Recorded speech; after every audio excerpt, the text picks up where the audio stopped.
Viewpoint strives to give its students a lifelong love of learning. Our commencement speaker, a Viewpoint alumna and class of 2005 valedictorian, exemplifies this through not only her own love of learning, but also through her love of sharing her knowledge with others.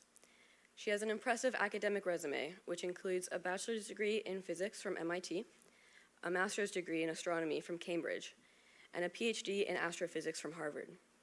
Among her other honors, in 2016, she was selected for the White House Fellows Program, one of the most prestigious programs for leadership and public service in America.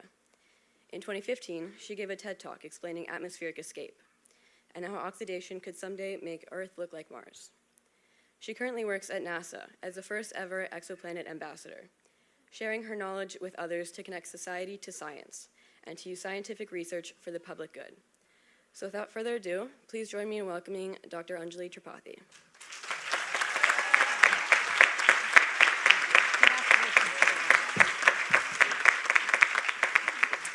Thank you, Hadass. So I'm honored to join all of you here today, the teachers, the coaches, the staff, the family, and the friends who have worked to make this day possible. So might I ask the parents and the faculty to please rise? Think of it as an opportunity to stretch. You can clap for yourself if you want, but you're taking my thunder away here.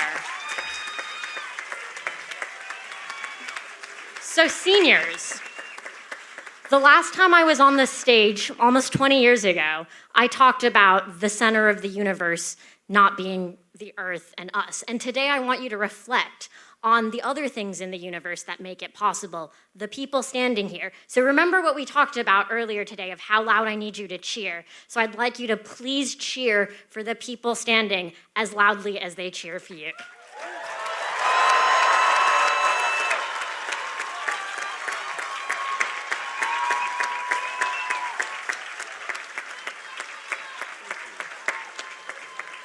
Thank you so much. Please be seated.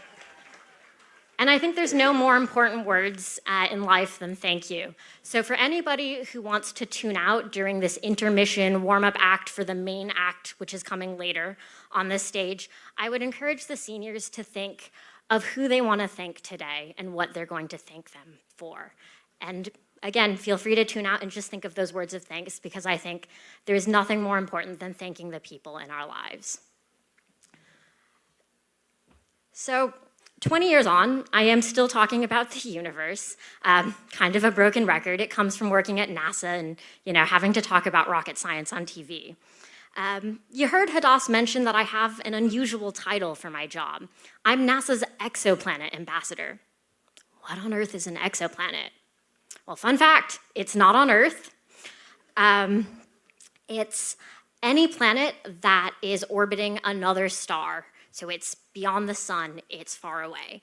And as of this morning, there are 5,638 exoplanets that we have discovered.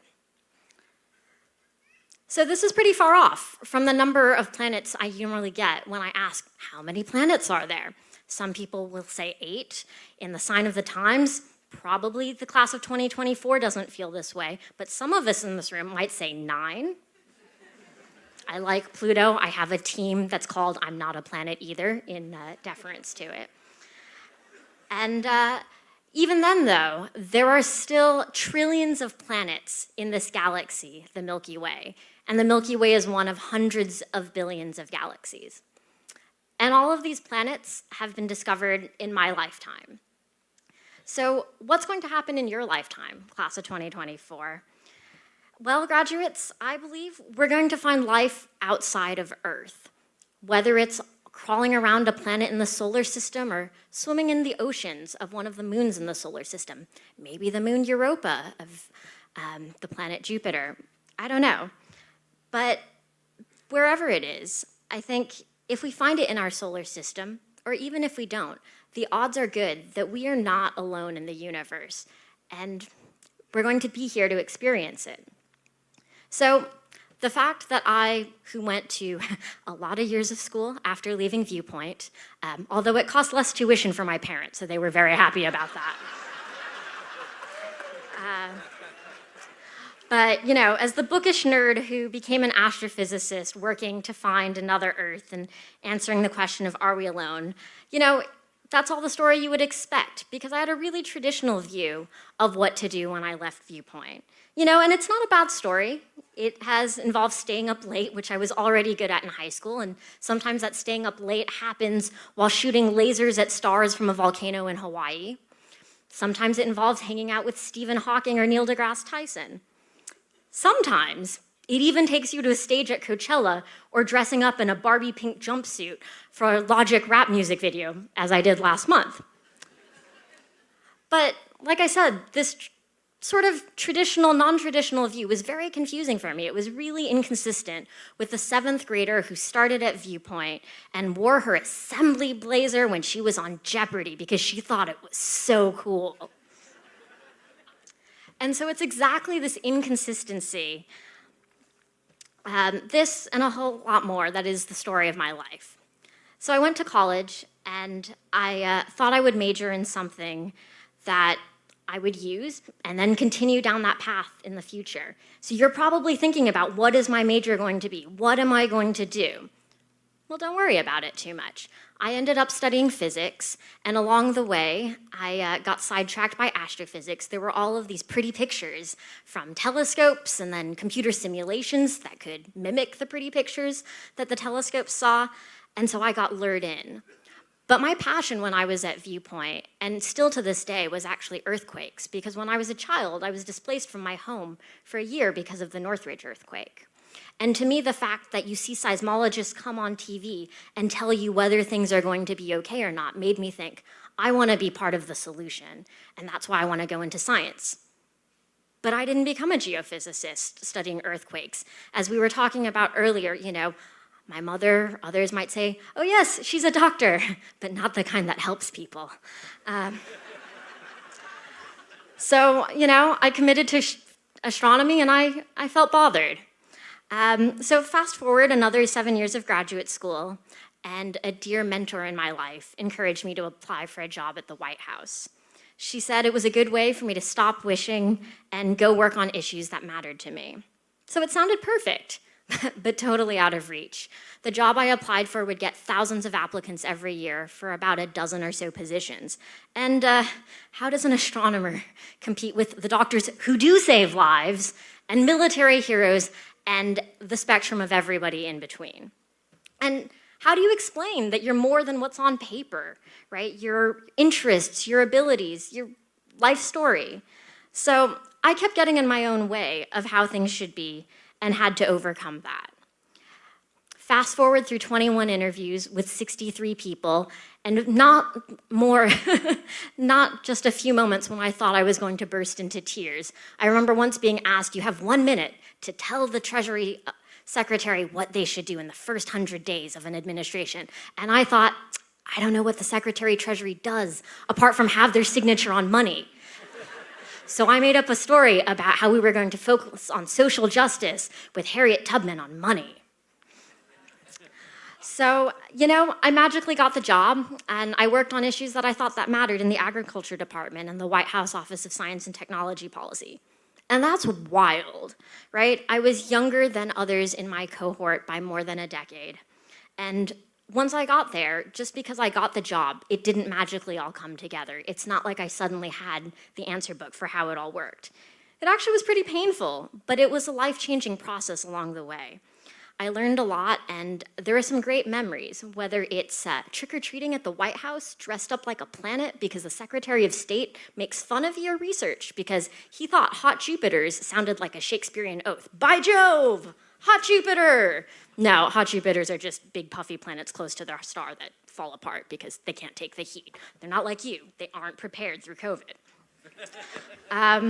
And so, there was just a lot of really special experiences, not just dressed up with a pizza box. And so sitting in the White House, though, I was given a blank piece of paper, and I was told to write out what we should do with $150 billion. Not the kind of money I have. I am not a trustee. So I don't know if I'm going to be moved off the stage soon, but, it was good while it lasted. So, But between being given this blank piece of paper and the barrage of so many different things to do, I couldn't figure out which way was up. I had to constantly stop, learn things, listen to others, and most importantly, reach out and ask others for help, just to make it to lunch in any given day. So that's the thing. There is no manual for working in the White House, or as it turns out, being an adult. But water is great stuff and will help you with many of your problems in life. And when you're at the White House, though, it is actually just another office. Everyone is trying to figure things out. And there are actually parties with red Solo cups, but there's a big sign that says, "Don't show this on TV." And so inside the storied complex, the world, though, really opens up that here is a group of people, but you have to make anything happen. And anything is possible because you have to make it so. And so for me, that was life-changing, because as someone who thought, I can't do a PhD in geophysics, I don't have an undergrad degree in geophysics. But here I was, deciding how we did things with $150 billion? What? And so what did I do with that blank piece of paper? I wrote it, and I managed to secure funding for climate change and other meaningful issues with bipartisan support. And, when there were things like random rocks in the corner, I would explain them to guests of the vice president or other members of staff, because it turns out that that rock was something that I could teach people was actually older than the Earth itself, more than 4.5 billion years old. And it's something that actually taught us how to use the equipment on the moon. So it earned me the very strange compliment of "thank you for your service," which is not something that I ever expected to hear in my life as an astronomer. So I could tell you more about these, odd experiences that I had in the various places that I've been so privileged to be. But what I want to take away from this is that you all are staring at this white space. Your calendars and everything before you is empty. And that can be freedom. It's not told to you what you have to do today, but it's also terrifying, right? Like, what is the right thing to do? And this is where you lean into that, everything that you know and have built up. Because in the climate world, and this is something I know because ever since I worked in DC, I've actually continued to work in climate change in spite of that whole being an astronomer thing, is that we don't talk about working on climate change. We talk about working on climate resilience, because change is constant. You can't stop it. What you can do is adapt and prepare yourself for what comes next, and that is to build resilience. So all of you in the class of 2024 have resilience in spades. The last story, though, I want to tell you about the planets, because I can keep them coming, it's my job, is that, when things don't keep on progressing, that's also the story of the planets. Because just look at the solar system. When America was formed, we talk about history of what was going on with the people. But actually, as of the founding of America, we only knew about the planets up until Saturn. So Mercury, Venus, Earth, Mars, Jupiter, Saturn. There was no Uranus. So that actually was found in 1781. And then in 1801, we found the next planet, Ceres. And you might be thinking, I haven't heard of Ceres before. That's okay, we canceled it like Pluto. It's a dwarf planet now. In 1846, we finally found Neptune. And in 1859, in the year of Darwin's theory of natural selection, which is something that we talk about as modern, but we don't talk about the planets as modern, we finally found the planet Vulcan. Vulcan was a perceived planet until 1915, when Einstein's theory of general relativity explained that what was perceived to be a planet was just the motion of Mercury being too close to the sun. So we talked about the 8 planets, but you know better. It's not 9. It's thousands discovered to date and trillions more out there. So as you're facing this brave new world, class of 2024, I want you to remember your ability to be resilient and adapt to change. You might not have all the answers today or tomorrow. Things might not be linear like history. You might be canceled like Pluto some days, but it's okay. You will continue. Your outstanding education will offer you opportunities, and if you put in the work, more will follow. So I do want to say that it sounds like I've had this fairy tale existence, and I've faced all kinds of setbacks in the last 20 years. I've tragically lost loved ones. I've faced a range of social circumstances involving hate. I was once called a terrorist by my classmates. And you know, I've been unemployed. It happens. But that's part of my story, and it's enriched me and given me avenues to contribute like I've never expected. For example, during COVID, dealing with the loss of loved ones, I became a volunteer with the public health department, and I ultimately became the head of vaccination data here in LA County. And all it took, though, was clicking the Contact Us button on the bottom of the web page, and I wrote saying, "I'd like to help, let me know if I can." So it's amazing what you can do when you just offer yourself and are unafraid to try new things, because just like me in the White House not having any idea what to do, there are people looking for help, and you might be the answer. So the last piece of homework I have for you, again, I hope you've been composing your thank you notes while you've been ignoring what I've been saying, which is, again, totally what I asked you to do, is that in medical graduations, they take the Hippocratic Oath. When you get married, you take a vow, right? And all of these things are to guide you into the future. So I'm not gonna make you raise your hand in a V symbol and take an oath, but what you can do is actually write an oath for yourself of what are you going to do with this knowledge and this education that you have been gifted? How are you going to pay that forward for others? Are you going to pursue good? Are you going to think about ethical conduct? I think there are a lot of deep questions that we don't talk about in the day-to-day of academics, of science and English and history, but these are the things that are going to guide you in the future. So once you've thought about what your graduation oath might be, I want you to take the community you have here with you and share your oath with them so that you might have your commitment honored and supported by those who have journeyed with you so far. So if you do choose to make that V symbol for Viewpoint, remember that this is the basis for you to live long and prosper, and that's your choice.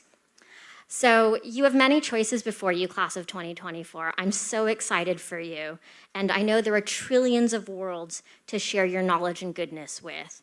I look forward to life across the galaxy and universe joining me in witnessing your bright future. Congratulations.